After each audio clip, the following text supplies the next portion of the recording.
Artisans and cortage industry stakeholders from the 47 counties are currently meeting in Nakuru County to look for alternative means of marketing their products since the industry has been gravely affected by the COVID-19 pandemic. This industry is highly dependent on tourism, and Bridget Ngana now joins us live with more. Bridget, over to you. Well, Smriti, we've seen that COVID-19 has made working from home the new norm. But did you know that there are people who's working from home or who have been working from home for ages? And these are the cottage industries in this country. And behind me, you can just see the diversity in the products that we enjoy, especially when we tour or see or visit the various Maasai markets that we know in our different localities. But today we've drawn women specifically from different parts of this country, and they are using or employing the local resources to come up with products that would sell this country. I'm having a special appreciation for my wristband that has the Kenyan flag and my name inscribed on it. But just coming here, realizing that the COVID-19 pandemic has had a grave impact on them, we're going to just speak with the women and also the organization that is trying to help them find alternative means of sustaining their livelihoods, because COVID-19 has changed life as we know it, and even tourism, we're not receiving as many tourists as we used to know, and this is the backbone of the livelihoods of these women. Thank you so much. You can just start by introducing yourself and telling us the organization you represent. My name is Edwin Bett. I'm the current coordinator for Omnet Kenya. Omnet Kenya unites home-based workers across the country, and we also have a larger network in Africa, in other regions, and internationally. Home-based workers are those who do their works from home, and they could either be self-organizing or they could be contracted to work on behalf of those who've placed their orders. We are present in 15 counties in Kenya, and we are working with close to 150,000 home-based workers. Okay. Maybe you can tell us, what are you telling them to alternatively get their income from? Because now we're not selling the soapstones, we're not selling the curios. Our inherent abilities to produce crafts is usually dependent on where we work from, and that is why we usually have artisans who are based in Kisii doing soapstone, those who are based in Narok doing ushanga or the beaded work.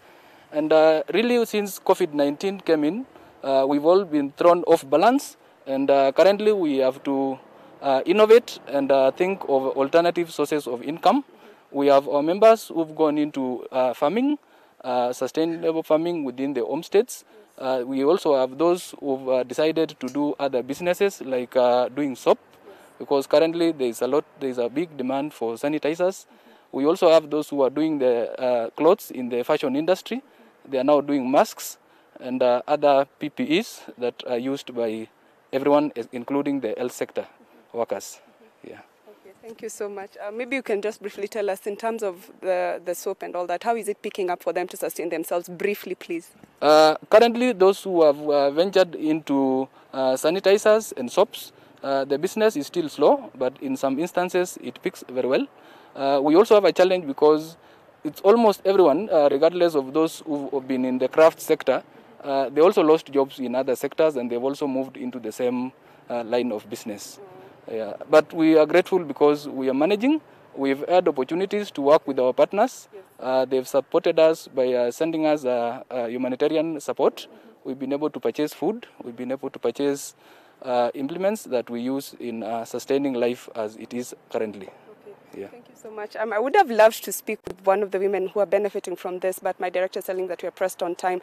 But Smriti, the industry is also evolving right now. They're looking towards adapting also their livelihoods to the needs that COVID-19 has presented to them, in the hope that the tourism industry will finally pick up, and also they'll be able to sell some of the products here. They are beautiful products drawn from different cultures of this country. And again, this is just celebrating the role of Nakuru as a cosmopolitan place and an area where all the cultures in this country come and melt together. So I'll be following up on this and getting the stories from the women who are really adapting to this new phenomenon, as much as they have been working from home since time immemorial, and this is a totally different appreciation for them. And yeah, I'm also rocking my wristband, so hopefully I'll get to see some of the products that these women have been coming up with even in this time of COVID-19, regardless of the market and how it's been affected.